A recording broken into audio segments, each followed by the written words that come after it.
Despite what a lot of us had been hoping for, it appears that Donald Trump will not give in on his tariffs idea and is now saying that the only resolution is for Canada to be absorbed into the United States.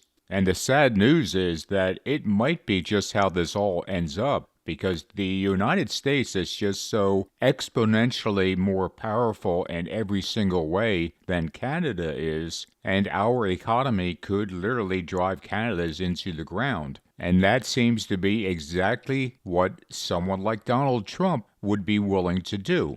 Trump's threats against Canada and Greenland do seem to be strangely following in line with what was proposed by the Club of Rome back in the 1970s, which, as many of us know, is a world map outlining 10 different regions. That particular map of the Club of Rome was modified a couple of times over the years by other groups. The United Nations has its own slightly altered version. The World Bank puts out one, and some other groups too. And a lot of these maps tend to break the world down into 10 groups, often based on economic data, population, and the like. Some of the variations have Mexico included with the United States, Canada, and Greenland, and some do not.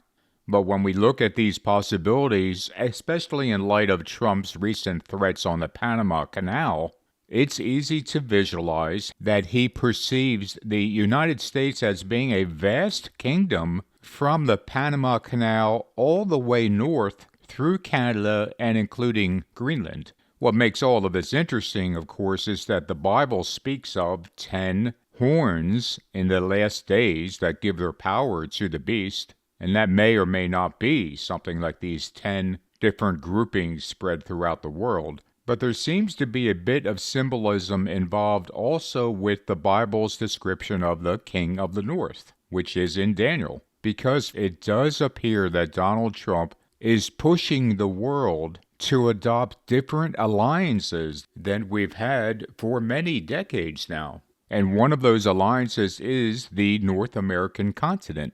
If all of this happens as he hopes, and the United States does take control of Canada and Greenland, and possibly even the Panama Canal, he will become the King of North America. Now, the topic of the King of the North in the Bible is pretty detailed, and I'll be doing a more in-depth video down the road. But on the surface, it is fascinating that he seems to be pushing things in that direction. And of course, it's also very sad for our friends in Canada and Greenland, as it is obvious that the United States is now being run by a man who sees himself as a king and who wants to go out conquering other parts of the world to be absorbed into his kingdom. And perhaps the craziest part is that all of these stunning things have happened within 2 months of him taking power. Perhaps he is acting fast because he knows that he has but a short time.